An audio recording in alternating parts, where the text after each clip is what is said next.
Hello aspirant, स्वागत है आप सब लोगों का एक बार फिर से परचम क्लासेस में। आज की क्लास में देखिए हमें इलेक्शन कमीशन का एक नया हिस्सा करना है जिसको डीलिमिटेशन कमीशन कहते हैं।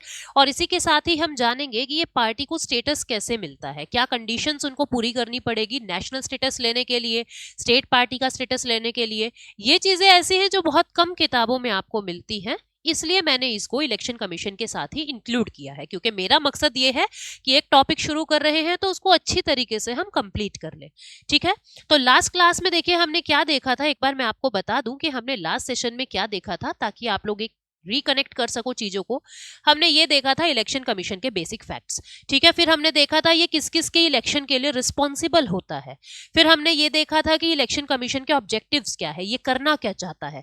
देन हमने ये पढ़ा कि इसका स्ट्रक्चर और इसका कॉम्पोजिशन, ये सिंगल मेंबर बॉडी है, मल्टी मेंबर बॉडी है, कब सिंगल मेंबर बनता है, कब मल्टी मेंबर बनता है। और हाँ, आप लोगों ने बिल्कुल सही आंसर दिया है, 1989 में पहली बार ये बॉडी मल्टी मेंबर बनी थी, फिर से सिंगल हो गई और फिर से मल्टी बन जाती है। और आज भारत के अंदर election commission multi member body ही है। ठीक है, देन हमने इसके कुछ इंपॉर्टेंट पॉइंट्स पढ़े थे, इसकी फंक्शन, इसकी ड्यूटीज, ये सब चीजें करी थी। इंडिपेंडेंट कैसे है ये, इसके लिमिटेशन, इसके फ्लॉज किए थे और कुछ फैक्ट्स हमने इसके बारे में किए थे। तो आज की क्लास में देखिए हम लोग क्या कर रहे हैं, डीलिमिटेशन कमीशन कर रहे हैं। आगे बढ़ूं उससे पहले मैं आपको इंपॉर्टेंट जानकारी देना चाहती हूं। आप भी कहोगे मैम हर बार देते हो ये जानकारी, तो पर रोजाना आपके प्यार की वजह से हमारे साथ कुछ ना कुछ नए स्टूडेंट्स जुड़ रहे हैं, तो उनको बतानी ये जानकारी बहुत जरूरी है। परचम क्लासेस पे टारगेटेड 2024 का जनरल अवेयरनेस का जो बैच है वो आ चुका है। आप लोग इनरोल कर सकते हो। इसके अंदर history, geography, polity, economy, static, GK, science सब कुछ कवर मिलेगा रिकॉर्डेड फॉर्मेट में। ठीक है, previous year question papers, mock test practice, ये सब कुछ मिलेगा। ठीक है, तो बाकी की डिटेल्स के लिए आप डिस्क्रिप्शन में जाओ, वहां से ऐप का लिंक लो, ऐप पे पहुंचो, सारी जानकारी आपको वहां मिल जाएगी। ठीक है, तो देखते हैं भाई आज की क्लास में नया क्या है।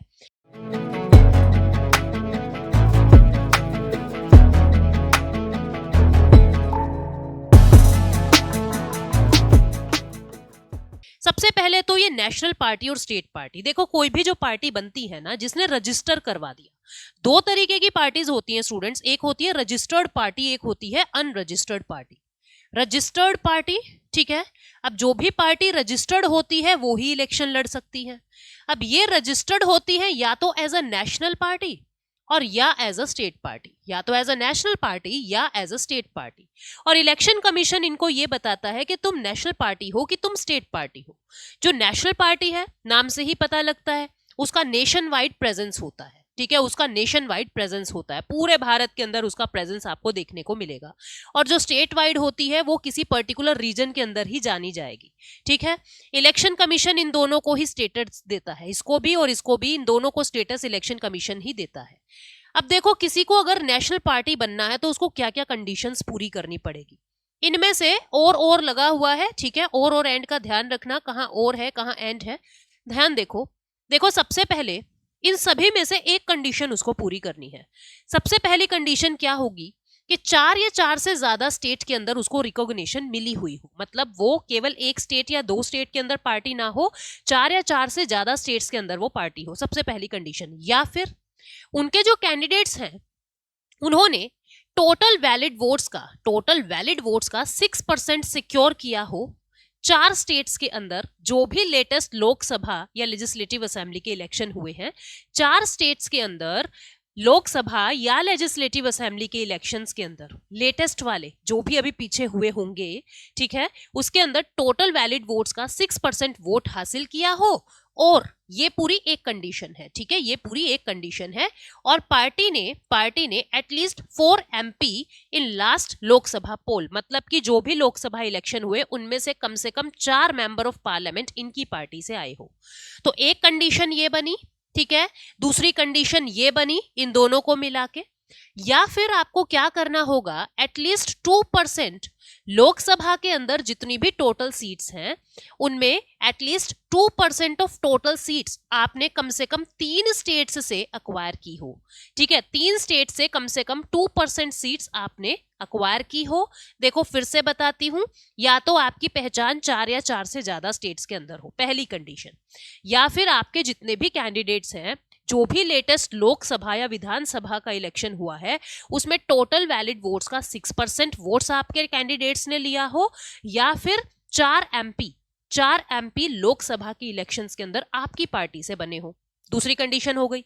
तीसरी कंडीशन क्या है, जो 3 स्टेट्स से लोकसभा इलेक्शन के अंदर एटलीस्ट 2% सीट्स जो है वो आपके कैंडिडेट्स ने ली हो। ये है 3 शर्तें नेशनल पार्टी को अक्वायर करने का, यानी कि नेशनल पार्टी का स्टेटस लेने का। तीनों में से कोई एक शर्त आपको पूरी करनी है।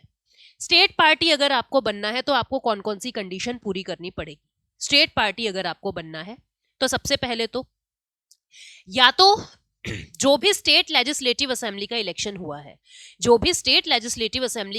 हुआ है, आपने उसके जनरल इलेक्शन में 6% वैलिड वोट्स हासिल करे हैं। वैलिड वोट्स का 6% आपने स्टेट जनरल इलेक्शन के अंदर, लेजिस्लेटिव असेंबली के इलेक्शंस के अंदर हासिल किए हैं, और साथ में स्टेट लेजिस्लेटिव असेंबली में 2 सीट्स आपने हासिल की है। फॉर एग्जाम्पल, अगर मैं बात करती हूँ राजस्थान की, ठीक है, तो राजस्थान का जब इलेक्शन हुआ विधानसभा का, मान लीजिए total valid votes 100 valid votes पड़ी हैं टोटल, तो उन 100 वैलिड वोट्स में से 6 वोट्स आपने एक्वायर की हो, ठीक है, और 2 सीट्स आपको मिली हो, दो एमएलए आपके बने हो, 2 सीट्स आपकी मिली हो। या फिर दूसरी कंडीशन क्या है, दूसरी कंडीशन ये है कि ये कंडीशन प्लस ये कंडीशन, यानी 6% वोट्स आपने हासिल की हो, या फिर लोकसभा की एक सीट आपकी पार्टी को मिली हो। लोकसभा की एक सीट आपकी पार्टी को मिली हो, मतलब इन दोनों को मिला के एक कंडीशन मिलती है और इन दोनों को मिला के सेकेंड कंडीशन बनती है। इस बात को याद रखेंगे, ठीक है। या तो आपने 2 सीट स्टेट लेजिस्लेटिव असेंबली में ली हो उस कंडीशन के साथ, या फिर आपने एक सीट लोकसभा के अंदर ली हो उस कंडीशन के साथ।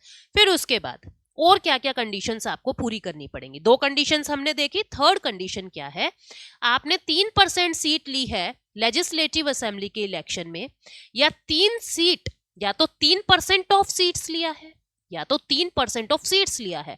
मान लीजिए 90 सीट्स हैं टोटल, 90 का 3% अगर आप निकालोगे तो या तो आपने उतनी वोट्स आपने हासिल की है, ठीक है, उतनी वोट्स आपने हासिल की है, या फिर 3 सीट असेंबली की हासिल की है, दोनों में से जो भी ज्यादा है। फॉर एग्जाम्पल, किसी की लेजिस्लेटिव असेंबली में टोटल 90 सीट्स हैं, उसका 3% हम अगर निकालते हैं तो कितना आ जाएगा, ये 2.7, ठीक है। या तो आपके पास लगभग 3 सीट्स ऐसे हो, दोनों में से क्या ज्यादा है, अब ये 3 सीट ज्यादा है ना, 2.7 कम है, 3 सीट आपने लेनी पड़ेगी उस विधानसभा के अंदर, दोनों में से जो भी चीज ज्यादा हो उतनी सीट्स आपको लेनी पड़ेगी। ये आपकी तीसरी कंडीशन है।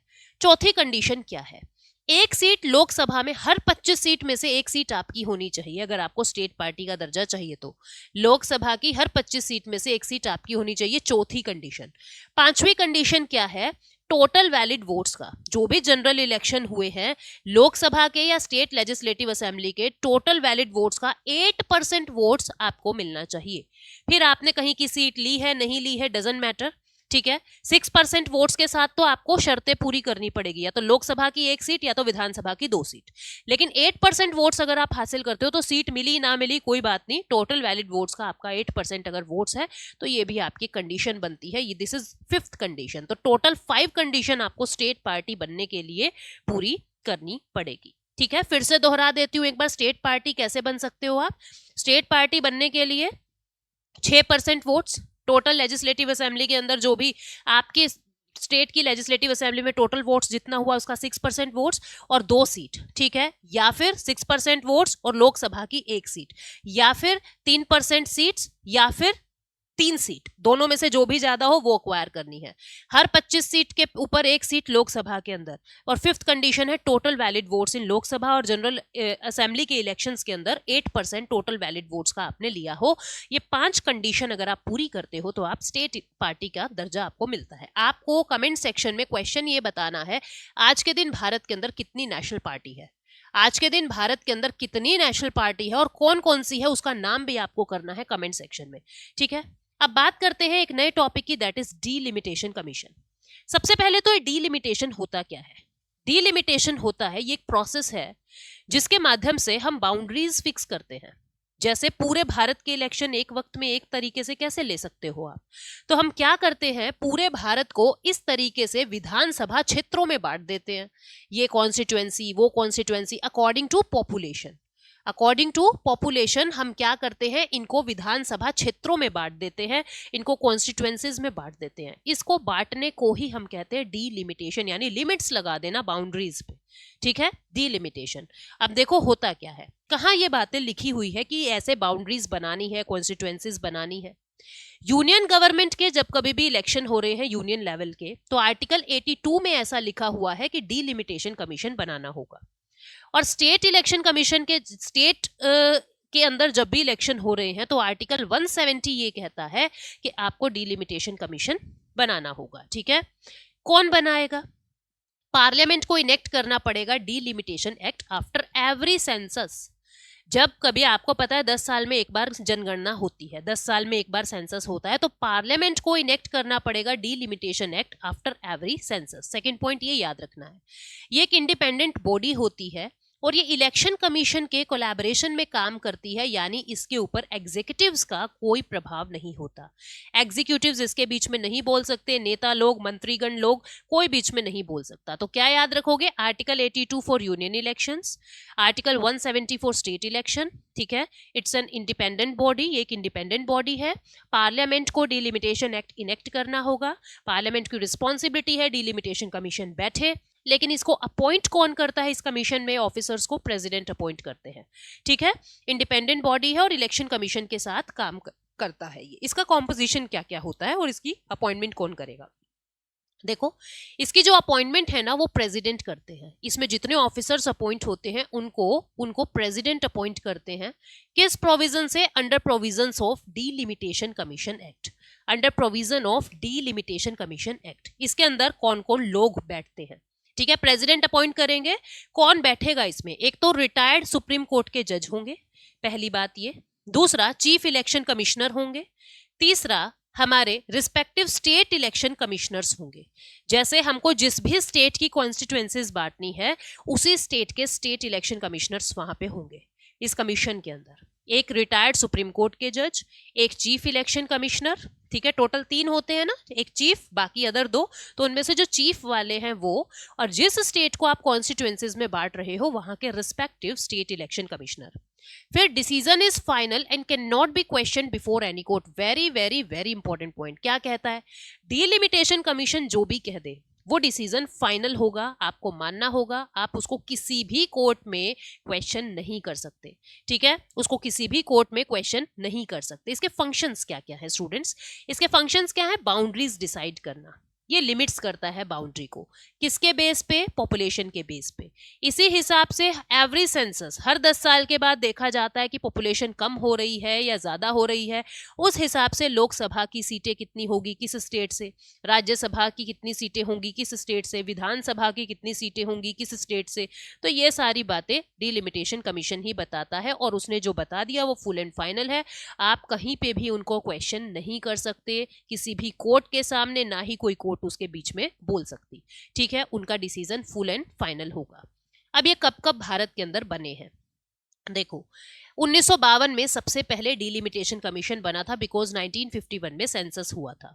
फिर 1963 के अंदर according to delimitation commission act 1963 के अंदर डीलिमिटेशन कमीशन बना, बिकॉज 1961 में फिर से सेंसस हुआ था। फिर 1971 के सेंसस के अकॉर्डिंग 1973 के अंदर डीलिमिटेशन कमीशन बनता है, according to delimitation commission act 1972। Act था 1972 का और ये बनता है 1973 में।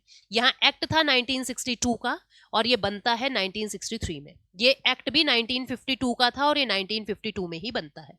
लास्ट बना था 2002 में, एक्ट था 2002 का। ठीक है, और ये 2002 में ही बनता है। ठीक है, तो ये 4 साल इस तरीके से इसको कॉन्स्टिट्यूट किया जाता है। 4 बार ही ये आज तक कॉन्स्टिट्यूट हुआ है। 2002 के बाद कभी भी डीलिमिटेशन कमीशन नहीं आया है। ऐसा कहा कि अब हम सीटें कम ज्यादा नहीं करेंगे, हम पॉपुलेशन को कंट्रोल करेंगे, क्योंकि इससे क्या हो रहा था, जिन भी राज्यों की जनसंख्या बढ़ रही थी उनकी सीटें बढ़ रही थी। और जो स्टेट्स पढ़े लिखे हैं लाइक केरला, जहां पे फर्टिलिटी रेट जो है वो बहुत कम है, जहां पे कम बच्चे पैदा किया जाते हैं, वहां पे वहां पे सीटें भी कम हो रही थी, तो उनको नुकसान हो रहा था, है ना। जो लोग इतना ध्यान रख रहे हैं, जनसंख्या को कंट्रोल कर रहे हैं, उनको नुकसान हो रहा है, और जो जनसंख्या पे ध्यान ही नहीं दे रहे उनको फायदा हो रहा था। तो क्या कहा गया कि अब हम डीलिमिटेशन कमीशन नहीं बैठाएंगे, अब हम क्या करेंगे, अब हम जनसंख्या को कंट्रोल करेंगे, अब इसको आगे बिठाएंगे 2026 में। ठीक है। 1981 के बाद, 1991 के बाद, 2001 के सेंसस के बाद कोई डीलिमिटेशन कमीशन नहीं बैठा। ठीक है, ये बातें हैं। वाई डीलिमिटेशन, इसकी जरूरत क्या पड़ी? इसके 3 रीजंस हैं। सबसे पहला रीजन, तो हमको ज्योग्राफिकल एरिया का फेयर डिवीजन करना है। हर ज्योग्राफिकल एरिया का रिप्रेजेंटेटिव लोकसभा और राज्यसभा में और विधानसभा में पहुंचे, ये जिम्मेदारी है। दूसरा, इक्वल पॉपुलेशन का रिप्रेजेंटेशन हो, कि इतने लोगों की बात कहने वाला एक व्यक्ति वहां पहुंच चुका, इतने लोगों की बात कहने वाला एक और व्यक्ति वहां पहुंच चुका। तो इससे क्या होगा, इक्वल पॉपुलेशन का रिप्रेजेंटेशन, बिकॉज इंडिया एक डेमोक्रेटिक कंट्री है, लोगों का तंत्र है, लोगों की आवाज सामने पहुंचेगी। ठीक है, तो ये कहा गया। तीसरी चीज है to ensure the principle of one vote one value, हर किसी इंसान की एक वोट और एक वैल्यू है, कोई भेदभाव नहीं है। ठीक है, इंडिया के अंदर पॉलिटिकल इक्वालिटी है, कोई भी कॉन्टेस्ट कर सकता है इलेक्शंस को, कोई भी वोट दे सकता है, जो भी 18+ एज का इंडियन सिटीजन है। तो वन वोट वन वैल्यू को इंश्योर करने के लिए भी डीलिमिटेशन कमीशन आता है। आज मैं इसके अंदर रिप्रेजेंटेशन ऑफ पीपल एक्ट ये सब नहीं इंक्लूड कर रही, बिकॉज हौच पौच हो जाएगा। ठीक है, तो पहले आपको ये 2 टॉपिक दिमाग में क्लियर कर लेने हैं, एक नेशनल पार्टी, स्टेट पार्टी, और एक डीलिमिटेशन कमीशन। एक क्वेश्चन मैंने आपसे पूछा, ठीक है, एक क्वेश्चन मैं ऑलरेडी आपसे पूछ चुकी हूँ, एक और क्वेश्चन आप लोगों के लिए है, पर उससे पहले आप सुने। 2024 के किसी भी एग्जाम के लिए आपको पॉलिटी 0 से पढ़नी है, तो उसके recorded lectures, downloadable PDFs, live problem solving sessions and detailed previous year questions discussion आपको हमारी ऐप पर मिल जाएगा। पूरा बैच मैंने करवाया हुआ है, बिल्कुल 0 से हाई लेवल तक की पढ़ाई आप कर सकते हो, आप चाहे किसी बैकग्राउंड से हो, डजेंट मैटर, बिल्कुल 0 से आपको ये बातें बताई हुई है। आपको आज का सवाल ये है, आपको बताना है, क्योंकि मैं अगली क्लास में ईवीएम, वीवीपैट ये सब इंक्लूड करूंगी, तो आपको बताना है कि सबसे पहले ईवीएम कहाँ यूज हुआ था, सबसे पहले ईवीएम कौन सी इलेक्शंस में यूज हुआ था। ठीक है, और उम्मीद करती हूँ इसका आंसर आप जानते हो और आप बताओगे। ठीक है, तो उम्मीद करती हूँ कि दोनों टॉपिक आपको आज क्लियर हो गए हैं, क्या मकसद होता है, कैसे पार्टीज बनती हैं। Thank you so much, take care, bye bye. मिलते हैं कुछ और इंटरेस्टिंग टॉपिक्स के साथ नेक्स्ट सेशन में।